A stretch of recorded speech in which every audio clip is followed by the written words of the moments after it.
Então, boa noite, bom dia, boa tarde. Eu estou gravando hoje que eu tive uma missa agora e como nesse período da pandemia as aulas estão gravadas, terminou a missa, o Douglas falou, vamos gravar lá a introdução do curso da cannabis medicinal. Então, a todos um grande abraço, saudações aos de perto e aos de longe. Nós vamos ter agora, nesta terça-feira, dia 26 de maio, será a 14ª aula da cannabis medicinal. Eu gostaria de dizer assim que é o terceiro curso que nós estamos realizando da cannabis. E todos os dias nós temos pessoas buscando informações da cannabis e muitas pessoas buscam informação pelo testemunho de pessoas que estão usando o óleo da cannabis e estão se sentindo melhores na sua saúde. Realmente, a cannabis, como diz o grande médico Lair Ribeiro, ela ajuda em mais de 200 situações da saúde. Então é uma planta divina. Quando eu vejo pessoas falando mal da cannabis, com preconceito contra a cannabis. Olha, até eu escrevi aqui, que essa semana estava circulando pessoas falando, ligando que a cannabis é a mesma coisa que canibalismo. Olha, canibal. Eu vejo assim, eu falo assim, nossa, como a ignorância toma a mente e o coração das pessoas. Então a gente ouve esses absurdos, mas o mais importante é que a cannabis está ajudando crianças, jovens, adultos, idosos, e as pessoas agradecem. E todo esse trabalho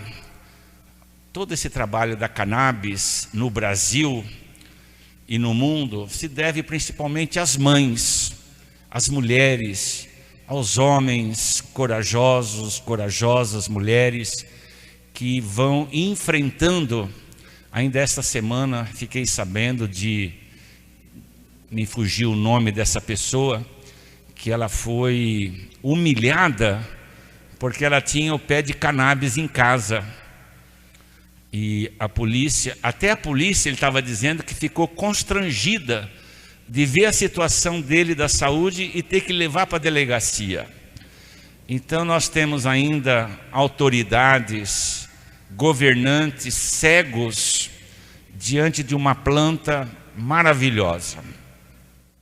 Porque a cannabis ela é anti-inflamatória e ela vai ajudando a pessoa a ter mais energia, a ter mais força para vencer os momentos difíceis de quem faz o tratamento do câncer. Eu gostaria de dizer que quem faz uso do óleo da cannabis, eu estou repetindo isso porque é muito importante. A saúde é um todo. A pessoa que toma o óleo da cannabis tem que estar tendo mudanças nos seus hábitos alimentares, nas bebidas que consome. Eu já citei um caso aqui que virou até piada, né? Aquela pessoa que começou a tomar o óleo e voltou na médica falando que não deu nenhum resultado. Mas no final, essa jovem, ela disse, eu tomo 1 litro de coca por dia e não abro mão. Acabou o tratamento. Então, quem faz uso da cannabis, a saúde é um todo. Eu até peço que quem vai fazer uso da cannabis, peça para a Denise, aqui está o telefone da Denise, 011 998 34 7183. A Denise pode mandar para você mais de 50 cartas do curso de naturopatia. E ali tem uma lista de alimentos que causam doenças, causam inflamações nas pessoas.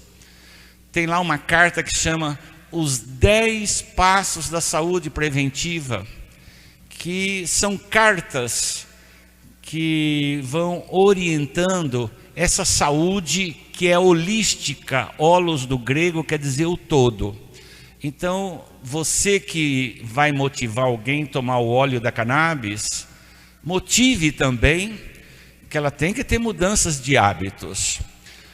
Eu gostaria de dar uma palavrinha sobre o TCC.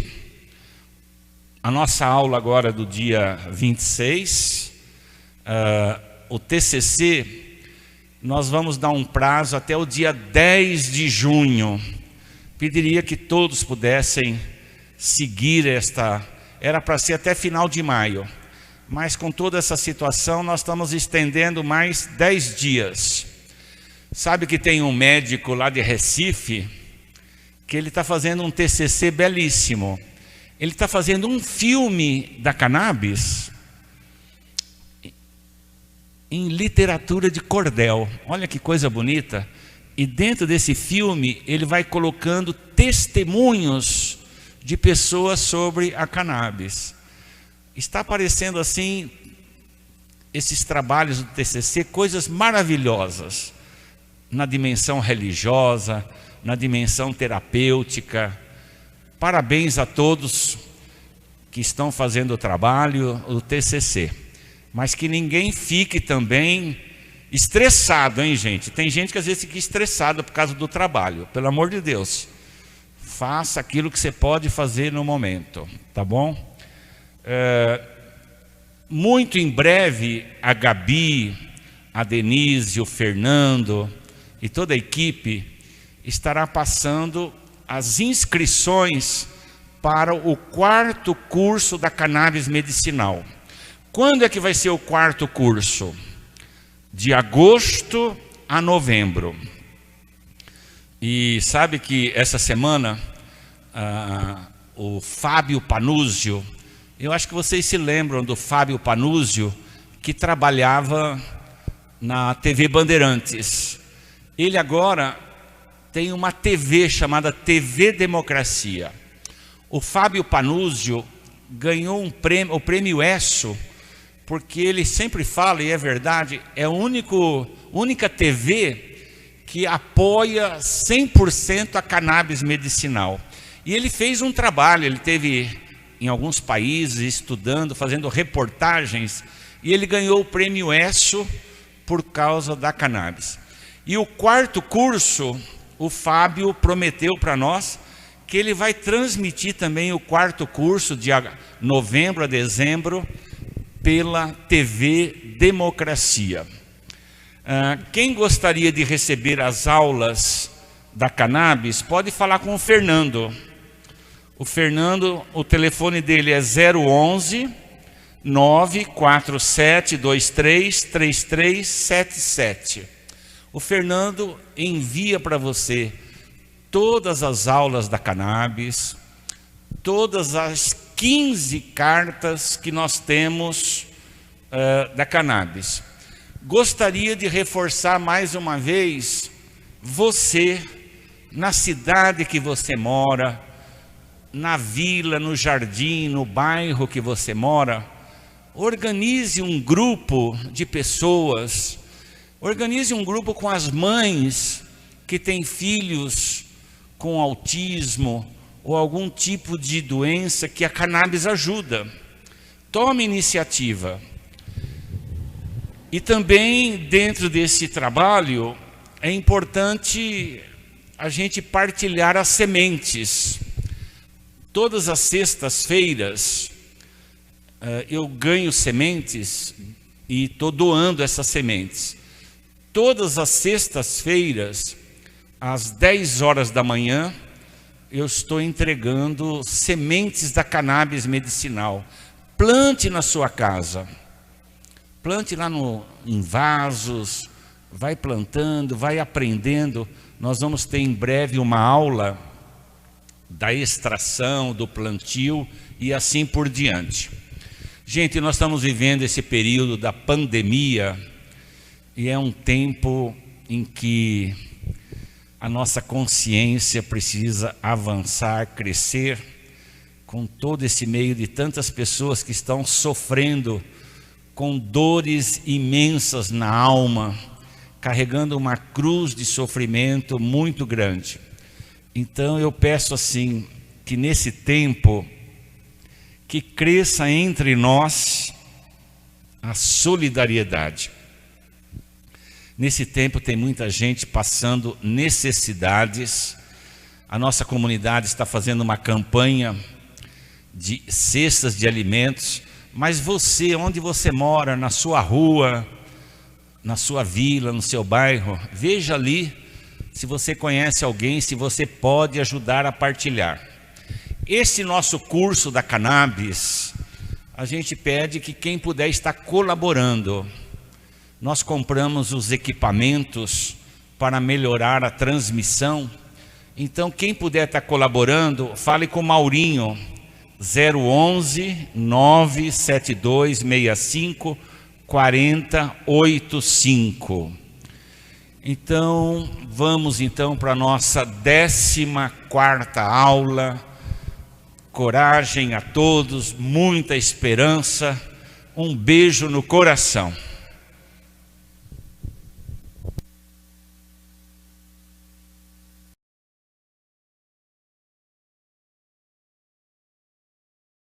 Boa noite, sou o Dr. Renan Abdala, falo de Curitiba, sou médico e membro da Sociedade Brasileira de Estudos da Cannabis. Sejam todos bem-vindos à 14ª aula de Cannabis Medicinal do 3º curso do Padre Ticão. Hoje falaremos um pouco sobre epilepsia e cannabis. Primeiramente, gostaria de agradecer ao grande Padre Ticão, que logo estou indo aí para São Paulo conhecê-los, a Gabi, o Fernando, entre outros que fazem possível esse projeto maravilhoso que tem nos trazido tanto conhecimento. Então, hoje falaremos um pouco sobre o que é epilepsia, diferença de convulsão e epilepsia, qual o mecanismo da epilepsia, quais os mecanismos de ações dos canabinoides frente à epilepsia, onde eles agem, né? Quais os principais fitocannabinoides que conhecemos até hoje que ajudam na epilepsia, que são benéficos. Muitos acham que apenas o CBD ajuda na epilepsia. Então, hoje vamos comentar um pouco mais dos estudos que têm saído ultimamente, que temos muitos outros fitocannabinoides. Inclusive, o principal não é o CBD, é um outro tipo de CBD, não é o canabidiol, né? Então, hoje no Brasil, temos mais de 3 milhões de brasileiros acometidos por epilepsia. Então, no Brasil, temos mais de 3 milhões de brasileiros que sofrem de crises epilépticas. Se estima que 1 a cada 100 pessoas. Quais são as causas, né, da epilepsia?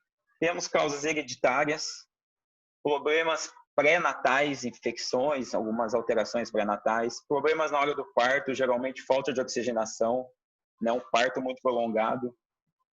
Temos traumatismos cranianos como causa, doenças neurológicas como acidente vascular cerebral, né, o AVC, neurocisticercose, que é aquela doença do porco. Temos também meningite como uma causa. E se estima que 50% das epilepsias não tem causa, né? Chamamos de idiopática, não se sabe a causa. Então, o que é epilepsia? É uma alteração temporária irreversível do funcionamento do cérebro, que não tenha sido causada nem por febre, nem por drogas ou distúrbios metabólicos, que já podemos classificar como crises convulsivas. Né? Por exemplo, quando a criança chega no pronto atendimento e ela teve uma convulsão por febre. Então, isso a gente chama de crise convulsiva. A crise epiléptica, por sua vez, é um transtorno neurológico causado pela hiperexcitabilidade das células cerebrais, ou seja, temos um aumento, uma superexcitação do cérebro. Pode ser por alterações iônicas a níveis neuronais, né? Temos a entrada de sódio, de cálcio, traz uma despolarização neuronal, o aumento de excitabilidade. Temos um descontrole dos neurotransmissores, né, sinápticos, como glutamato, que é o neurotransmissor excitatório, o GABA, que é o neurotransmissor inibitório. Então, a gente tem uma desregulação, certo? Então, está muito ligado a canais iônicos também, a epilepsia. E quais são os tipos de epilepsia? Então, dependendo da região afetada, a epilepsia pode ser dividida em 2 grandes grupos, né? As crises epilépticas generalizadas e aquelas que ocorrem focalmente, né? As crises epilépticas focais. Cada uma dessas duas são subdivididas em 2 grandes grupos. Dentro das crises epilépticas generalizadas, temos a mais comum, a mais conhecida, que é a tônico-clônica, né? Que o paciente perde a consciência e cai, fica desacordado, muitas vezes pode ter salivação excessiva, né? Fica com o corpo todo rígido, depois as extremidades do corpo tremem, certo? Temos também dentro desse grupo das generalizadas as crises de ausência. Também é muito comum na nossa prática clínica. Então, a pessoa apenas ela está ali normal e como se tivesse um botão, né, um interruptor, e ela se desligasse por alguns segundos. E depois ela retoma o que ela estava fazendo a maioria das vezes. E não lembra dessa crise. Aí, dentro das epilépticas focais, nós temos a focal, sem alteração do conhecimento. Por exemplo, o paciente começa a tremer o olho, ou a língua, ou o braço, a perna, e ele está totalmente consciente. Temos a focal com alteração do conhecimento, o paciente tem essa crise focal, né, no braço, na perna, olho, língua, e ele perde a consciência. E temos a crise que inicia focalmente e depois ela vai para todo o cérebro. Então, o diagnóstico de epilepsia é dado geralmente quando o mesmo indivíduo ele tem mais de 2 convulsões, né? E podemos abrir mão de alguns exames. Na maioria das vezes é feito, né, o eletroencefalograma nesse paciente, quando tem logo a primeira, a segunda crise. E dependendo da indicação médica ou não, é feito tomografia de crânio ou ressonância magnética, né? Ou ressonância magnética. Geralmente para descartar uma epilepsia secundária, né? Por um tumor, por exemplo. Então vamos falar um pouquinho mais do mecanismo de ação da epilepsia e um pouco do sistema endocannabinoide. Então, como a gente já veio falando, né, é muito dessa ativação excessiva de sincronização dos receptores neuronais, né? E em casos severos pode causar até neurodegeneração. Então, cada crise convulsiva que o paciente tem, quanto mais crise, mais tempo, mais se degenera, tem como se fosse uma morte, né, de neurônios. Então, frequentemente, essa forma de ativação neuronal se inicia no hipocampo e na amígdala. E sabemos que na região cerebral, nesses campos específicos, temos muitos receptores CB1. É bem abundante o receptor CB1 no cérebro. Então, o que sabemos dos endocannabinoides nesses receptores, tanto o THC como o CBD, é que ele dá limita a propagação da atividade neuronal. Então, ele não deixa esse neurônio se degenerar, né? Então, ele deixa ele mais forte, não deixa que ele se degrade. Então, falando um pouquinho mais aqui do mecanismo de ação, né, da epilepsia do sistema endocannabinoide, então, como já havíamos dito, a epilepsia resulta de uma ativação excessiva dos diversos neurônios, né? Em casos severos, pode causar neurodegeneração. O que é isso? É morte neuronal, né? O paciente fica muito tempo ali convulsionando, tem muitas crises, e isso acaba matando neurônios. Então, geralmente, essa forma de ativação neuronal se inicia no hipocampo e na amígdala. E nessas regiões do cérebro, nós temos muitos receptores CB1. A gente sabe que o receptor CB1 é bem abundante no cérebro. Já vamos mostrar aqui uma imagem deles. E a ativação desses receptores endocannabinoides, né, ou THC, causa inibição pré-sináptica, o que limita a propagação da atividade neural. O efeito anticonvulsivo do CBD, a gente ainda não sabe ao certo, mas o que sabemos até hoje é que ele não ativa diretamente o CB1. Né? Ele não é tão ligado ao CB1, o CBD, né? Ele é antagonista ao CB1. Então, a gente sabe que ele ajuda na convulsão, na crise epiléptica, através de mecanismos indiretos. Já vamos comentar certinho sobre esses mecanismos. Então, ele remove hidrólise enzimática, né? Ele remove o que está em excesso, ele não deixa se degradar a anandamina, né? Que é um canabinoide endógeno do meio extracelular. E temos também a função neuroprotetora. Como a gente viu, muitas vezes pode ser, essas epilepsias causam neurodegeneração, então os canabinoides eles dão um processo de proteção neuronal, né? Eles evitam o excesso de liberação de glutamato e a entrada de cálcio nos neurônios. Aqui tem um pouquinho, né, do sistema endocannabinoide, podemos ver como é bem abundante o CB1 no cérebro, né? E geralmente o CB1 é o que abre ele, a chave para ele, como está aí bem explicadinho, é o THC. Aí temos também falando um pouquinho do CBD e do CBN, já vamos falar também do CBN. Então sabemos que o CBD ajuda na epilepsia não é diretamente através dos receptores CB1, como se pensava antes. Então a gente já sabe que é indiretamente, através dessas quebras enzimáticas, dessas neuroproteções, questões de anandamina. O que são esses fitocannabinoides, né? Por que muitas vezes a gente prefere o óleo full spectrum, né? Nós que estudamos bastante a cannabis, estamos bastante nesse meio, por que a gente prefere os full spectrum? Não o CBD isolado, né? Como muitos preferem e muitos usam para a epilepsia. Então, o que é um composto full spectrum? Full spectrum quer dizer que a gente pega todos os compostos da planta, né? Seja ele canabinoides, terpenos, flavonoides. Então, existe mais de 550 compostos na planta. E temos mais de 100 fitocannabinoides. Dentre eles, o delta-9-tetrahidrocannabinol, que é o THC, e o canabidiol, que é o CBD. Sabe-se que os dois são psicoativos, porém, só o THC é psicotrópico, né? Trazendo aquela sensação de euforia, né? O que muitos dizem, né? Aquela onda, chapação. Então, esse poder é do THC.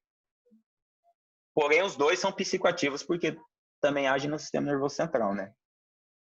Então, vamos voltar um pouquinho do que eu já havia falado, né? Sobre o CBD, né? Descobertas recentes, então, descobrir que o mecanismo de ação anticonvulsivante do CBD não tenha sido totalmente elucidado ainda, né? Por quê? Conhecemos muito pouco ainda do sistema endocannabinoide, até mesmo dos fitocannabinoides, né? Ultimamente temos visto algumas descobertas de novos fitocannabinoides e também não sabemos completamente como é o sistema endocannabinoide, né? Alguns dizem que não conhecemos nem 50% dele ainda. Então, o CBD, a gente sabe que tem baixa afinidade, né, pelos receptores endocannabinoides, é possível modulação indireta desses receptores através do bloqueio da quebra da anandamina, né, como a gente havia dito. Outras formas indiretas também que eles agem pode ser através dos alvos adicionais, né, que inclui a ativação do potencial receptor transitório vaniloide tipo 1, ação antagonista, né, no GPR55, direcionamento de canais de sódio anormais, os bloqueios dos canais de cálcio do tipo T, modulação dos receptores de adenosina, modulações do canal seletivo de ânion dependente de voltagem e modulação da liberação de fator de necrose tumoral alfa. Então, através desses mecanismos, o CBD age atuando na epilepsia, não diretamente através do receptor CB1.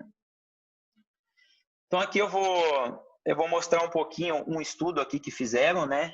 Um resumo das evidências científicas atuais sobre o canabinoide, canabidiol, no que diz respeito à sua relevância para a epilepsia e outros distúrbios neuropsiquiátricos.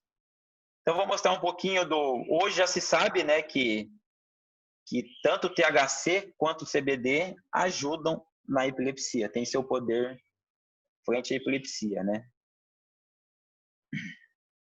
Apesar de ter muito poucos estudos ainda sobre o THC, né, porque fica um pouco limitado pelo seu princípio psicoativo, né, psicotrópico. Aqui temos algumas fontes, né, depois a Gabi vai disponibilizar aí no YouTube para todos. Então aqui vamos mostrar alguns dos principais fitocannabinoides, né, Isso aqui é um teste feito em animais, né, que têm convulsões e epilepsias. Então, temos o delta-9-THC, né, que é o principal psicotrópico aí que dizemos. Porém, por esse THC, isso é uma pergunta muito comum, né? A gente vê muito as mães questionam muito os pacientes.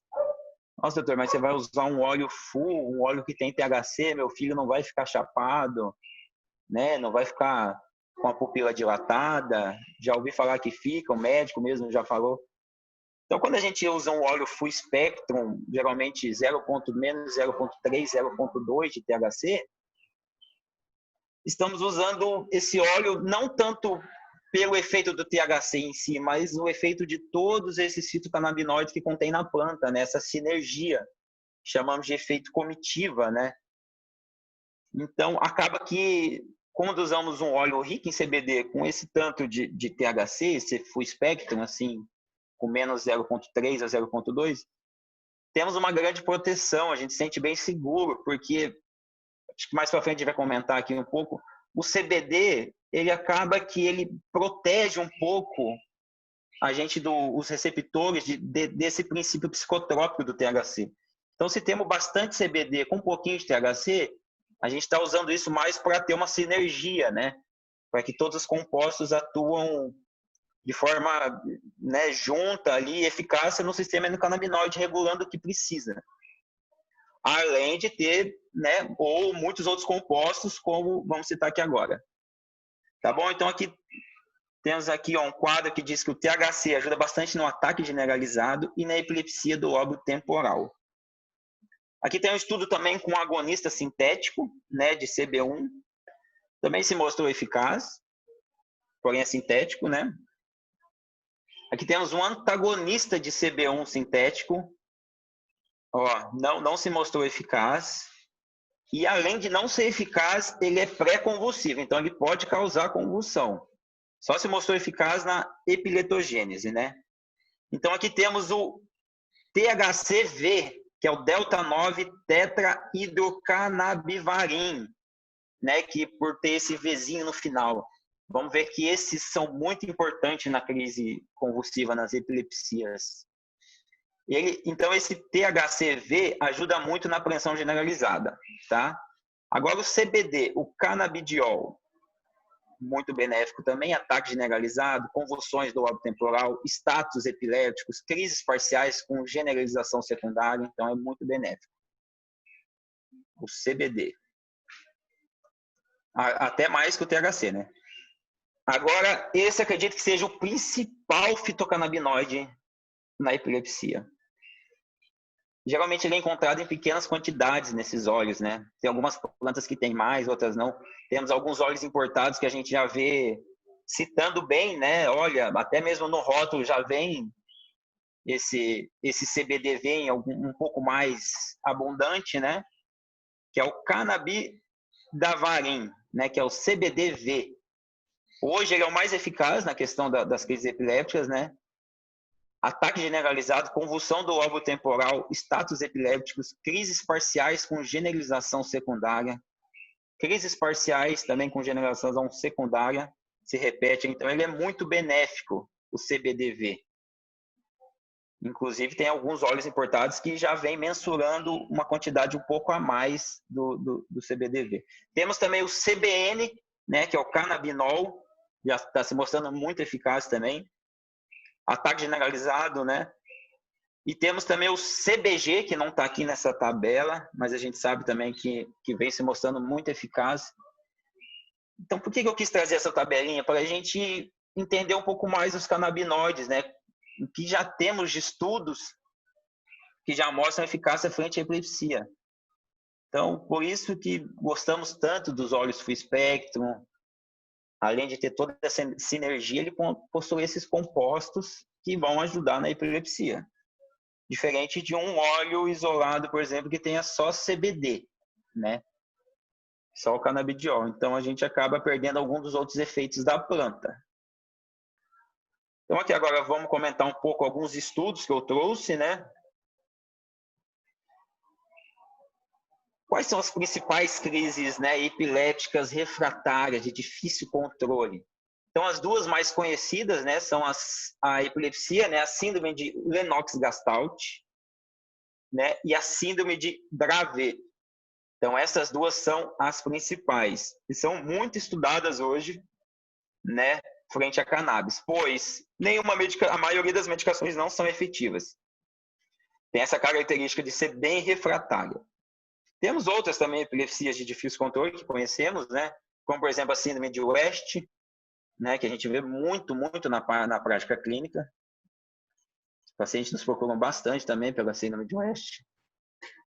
Então, vamos lá. Esse estudo aqui de epilepsia com Lennox-Gastaut foi um duplo cego randomizado, tá? Pegou 225 pacientes. Idade média, idade entre 2 e 55 anos. Esse estudo foi feito com CBD isolado, tá? Então, acreditamos que podemos ter uma redução ainda maior do que esses valores. Tá? Já tem alguns estudos novos aí no PubMed e tudo, mas nada muito, não quis colocar tanto aqui para a gente. Então, vamos lá. Doses de 10 a 20 miligramas por quilo dia, durante 14 semanas. Quais foram os resultados? Então, tivemos uma redução da frequência das crises com 20 miligramas dia de mais de 41%. Então, foi um tanto bem importante. Lembrando que é CBD isolado. Pacientes com 10 miligramas de quilopeso dia, tivemos uma redução de 37,2% nas crises, certo? E no placebo, tivemos uma redução com 17,2%. Quais foram os efeitos colaterais, né? Visto nesse estudo e também que a gente costuma ver um pouco na prática clínica: sonolência, diminuição do apetite. Então, CBD, geralmente em doses muito altas, ele acaba inibindo um pouco o apetite. Dá sonolência e inibe o apetite. Pode ter um pouco de diarreia, tá? E podemos ter um aumento das aminotransferasas no fígado, né? São enzimas hepáticas. Então, daqui a pouco a gente vai falar um pouco das interações medicamentosas, desse aumento das enzimas hepáticas e da importância da gente fazer exames laboratoriais de rotina, né? Ter algum médico acompanhando. Porque muitas vezes a gente vê muito aí, né? Paciente que toma óleo consegue um óleo artesanal ou produz em casa e toma esse óleo por 1, 2, 3 anos, muitas vezes sem nem fazer algum exame de sangue, porque acha que é totalmente seguro. Então, não é bem assim. A gente precisa ter um acompanhamento, precisamos fazer um exame de rotina, né, 1, 2 vezes por ano. Entender das interações medicamentosas, aonde agem os canabinoides, aonde a medicação que o paciente está tomando age, que muitas vezes esses anticonvulsivos são mais ou menos da mesma via, né, de ação ali. Então, acaba que aumenta o metabolito, excreção, né, a gente acaba excretando mais esse metabolito. Então, é importante ter um controle. Já vamos comentar sobre isso. Então, esse estudo aqui foi sobre Lennox-Gastaut, né, que é uma epilepsia refratária. Temos também aqui a síndrome de Dravet. Esse estudo foi feito com 120 pacientes também, entre 2 e 18 anos, doses de 20 miligramas quilopeso dia, também por 14 semanas, tá? Tivemos uma redução mais ou menos parecida, né? Lembrando também que é com CBD isolado, tá? Talvez poderíamos ter uma redução ainda maior. Como foi a redução das frequências das crises? Então, quando usamos 20 miligramas quilopeso, tivemos uma redução de quase 44%. Placebo, 21%. E 5% desses pacientes controlaram 100% das crises epilépticas, diferente da síndrome anterior que tínhamos visto. Não teve nenhum que controlou 100%. Tá? Lembrando que é um óleo isolado, CBD isolado. Vamos falar um pouco dos efeitos colaterais, né? Dos canabinoides aí também. Aqui fala ainda da síndrome de Dravet, que tivemos. Geralmente os efeitos colaterais da cannabis, eles são bem tolerados pelo paciente, né? Como a gente já sabe. E são rápidos, né? Não costumam demorar muito. Então, sonolência, 36%. Diarreia, 31%. Diminuição do apetite, 28%. Fadiga, 20%. Febre, 15%, vômitos, 15%, o paciente ficou um pouco mais letárgico, 13%, infecções do trato respiratório, 11% e convulsões, 11%. Muitas vezes, esses efeitos colaterais, tem a ver com interação medicamentosa, tá? Já vamos comentar sobre isso também. Então, aqui eu trouxe mais um estudo para vocês, né, de epilepsia. De novo, falando do Lennox-Gastaut, que essa é a síndrome, é uma das síndromes mais estudadas pela cannabis, né? Frente à cannabis medicinal, pois é muito, muito refratária mesmo as medicações disponíveis. Esse estudo aqui já foi com 171 pacientes, tá? Tivemos uma redução de 44%, tá? Com 20 mg quilopesio dia de CBD isolado e 22% em placebo. Aqui verificamos como efeitos colaterais, né? Sonolência, diminuição do apetite, diarreia, febre e vômitos. Esse estudo, ele recomendou, né, que a gente viu a postologia, eu não coloquei aqui, mas ele fez teste de função hepática 2 semanas após o início da terapia e 2 semanas após cada aumento da dose. Por exemplo, estava em 5, foi para 10, já repetiu o exame depois de 2 semanas. Subiu para 10, repetiu de novo os exames depois de 2 semanas. Quando subiu para 20, após 2 semanas, repetiu o exame de laboratório. Na prática clínica, isso é muito difícil, né? Fazer um exame tão precoce assim, né? Eu costumo fazer em média de 6 meses aí, né? Com os meus pacientes. Dependendo muito também das medicações que toma, né? E do estado geral dele. Então, vamos falar um pouquinho agora das interações medicamentosas, que é muito importante. Dados sugerem que o CBD atua como inibidor enzimático das isoenzimas do citocromo P450. Por esse motivo, a coadministração de canabinoides com outros medicamentos indutores ou inibidores do citocromo deve ser iniciado com cautela. Então, na verdade, sempre, né, a gente sempre costuma iniciar a cannabis com cautela, sem muita pressa, começando por poucas gotas, 1, 2 vezes ao dia, né, subindo as gotas a cada 2, 3 dias, dependendo do critério médico. Tem gente que sobe a cada semana. Então, sempre com cautela, começar devagar, deixa o paciente ir se acostumando, não teve efeito nenhum, vai subindo aos poucos, né? Também aqui, ó, muito importante conhecer a farmacocinética dos medicamentos que o paciente toma para ajustar a dose, porque muitas vezes a gente inicia a cannabis, vemos efeitos colaterais como irritação, muita sonolência, e o paciente ainda não está num efeito ótimo, né? A gente quer mais da cannabis, então começamos a diminuir algumas medicações dele e subimos a cannabis. Então isso é bem comum, né, no nosso meio. Isso é um pouco complicado às vezes também porque o paciente já chega no consultório, né, querendo muito tirar as medicações, diminuir as medicações. Então é sempre bom ter uma relação médico-paciente, médico-familiar muito boa, explicar bem isso na consulta, né, que a gente entende os pacientes, que também a nossa vontade também é diminuir as medicações ou retirá-las, mas que nem sempre isso é possível. E que se vamos tentar, não é agora, tem que ser com cautela, né? Devagar, retirando aos poucos, escolher bem qual medicação tirar. Então, muitas vezes o paciente, o familiar, tira a medicação de uma vez e nem avisa, né, o médico. Então, isso não é bom. Devido à falta de experiência com medicamentos à base de cannabis, ainda pode existir interações não descobertas e não mencionadas até o presente momento. Sabemos que muitos estudos da cannabis ainda, né, é tudo muito antigo, né, já se usa cannabis há muito tempo, muitos anos, porém tem muita coisa ainda que a gente não sabe, tanto do sistema endocannabinoide, tanto dos fitocannabinoides, né, das ações de cada um, das interações medicamentosas. Diferentes medicamentos à base de cannabis podem apresentar diferentes razões de concentrações de canabinoides, o que pode alterar as interações medicamentosas, né? Então depende muito do óleo, da planta. Então a gente tem que estar bem familiarizado com o produto que a gente usa, com o que é, ok? Aqui vamos falar um pouquinho das interações medicamentosas, né? Vamos citar principalmente os anticonvulsivantes, porque estamos falando de epilepsia. Aumento da concentração e aumento de alguns anticonvulsivantes, né? Então, o que a gente sabe hoje? Olha, o clobazam interage muito com a cannabis, né? Muito, muito. Então, muitas vezes o paciente toma clobazam, a gente tem que diminuir porque ele fica um pouco irritado, ele não se sente bem quando a cannabis e o clobazam, então a gente tem que ir diminuindo, ok? Topiramato, carbamazepina, né, fenitoína, L-carbamazepina. Então aqui vamos citar de novo clobazam, aumento das concentrações de clobazam.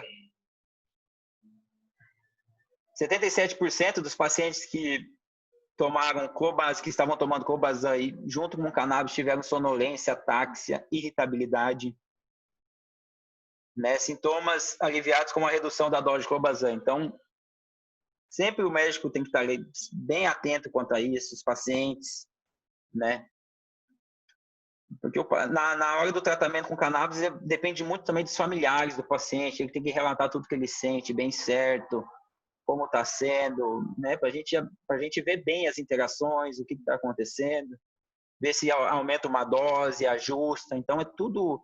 A cannabis sempre... O paciente tem que estar a gente tem que estar no acompanhamento próximo, principalmente no primeiro, segundo mês, né? Até o paciente entender todo o tratamento, conhecer o seu corpo, a cannabis, como ela age. Então, é bem importante, né, esse acompanhamento. O que a gente vê muito que não está aqui nessa interação medicamentosa é com benzodiazepínicos.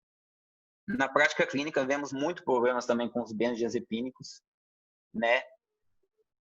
É algo, muitas vezes, temos que diminuir mesmo. Alguns antipsicóticos também a gente vê muita interação, certo? Aqui, por exemplo, cita o que mais? Vamos ver... Anfetaminas, né? Mas não. Opioides, então, a gente sabe que interage muito bem com os opioides, né? Os fitocannabinoides, CBD, THC. Muitas vezes os pacientes que tomam opioides, né, que não vem ao nosso caso, precisam de doses mais altas de THC.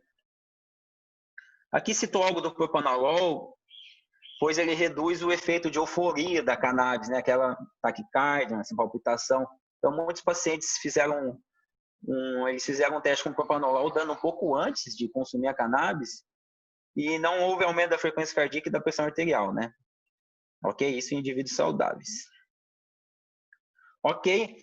Aqui agora eu vou dar algumas orientações, né, sobre epilepsia, sobre as crises, na hora das crises, por exemplo, muitos acham que na hora que o paciente está tendo a crise, temos que tentar segurar a língua dele, colocar alguma borracha na boca para não morder a língua, ou não engolir a língua. Então, existem vários mitos sobre essa parte na hora das crises convulsivas, que a gente vai citar um pouco aqui. Então, o certo, não tem que colocar nada na boca do paciente, não tem que tentar segurar a língua, senão isso vai machucar seu dedo, vai fazer com que ele corte mais a língua. Aqui vamos passar, aqui temos uns slides das recomendações. Então, primeiro a gente coloca o braço do paciente, como se fosse no contralateral, né? A mão no ombro contralateral. Pegamos o joelho desse paciente e passamos por cima também do outro joelho, deixando ele já numa posição lateralizada. Por quê? Muitas vezes esse paciente está salivando muito, né? Então a gente coloca ele de lado. Terceiro passo, a gente tenta erguer um pouco, né, o queixo dele, não deixar ele tão fechado aqui, porque isso atrapalha a via aérea, a passagem do ar, e pode dar mais cianose, mais dificuldade, né, falta de oxigênio para esse paciente. Então, o terceiro passo é sempre tentar erguer um pouco o pescoço do paciente, né, tomando o devido cuidado com a cervical. E se esse paciente estiver salivando muito, tentar tirar um pouquinho ali da boca dele, né. E o quarto passo é esperar sair, né, esperar que esse paciente saia da crise. Geralmente essas crises, né, nas mães, as primeiras vezes assustam muito, a gente vê muito no PA chegando. Eu que trabalho na pediatria, né, a gente que trabalha na pediatria, é algo bem comum, né? Então, traz ali uma angústia muito grande para a mãe, um medo muito grande, né, as primeiras crises convulsivas. Eu vou pedir para a Gabi colocar aqui para a gente um vídeo de um paciente, né, de uma paciente que está tendo crise convulsiva e usa um spray nasal de resgate, né? Esse spray nasal é da Braça Esperança, né? A ONG que temos lá em João Pessoa, na Paraíba, e tem ajudado muitas famílias na questão das convulsões, né? E esse spray é algo bem bacana que eu quero colocar para vocês. É o sprayzinho de resgate, tem bastante THC. E a Gabi vai mostrar aí para vocês, tá bom?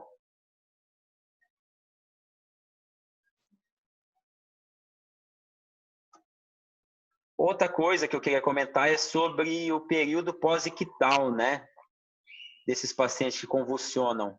Geralmente, após a convulsão, muitas vezes o paciente convulsiona e a mãe leva a criança no carro, a criança meio desacordada. Nossa, doutor, ele estava convulsionando, agora está assim. Será que está tudo bem, né? Como que está? Então, esse é o período pós-ictal, né? Um período que a criança, depois dessa excitabilidade excessiva, o corpo cansa um pouco, então dá meio que diminui bastante essa questão do paciente. Ele fica bem sonolento, bem molinho, muitas vezes está super hipoativo, né? Fica totalmente molinho. Mas você vai ver, o coraçãozinho tá bem, tá respirando bem. Então esse é o período pós-ictal, tá bom? Então obrigado, gente.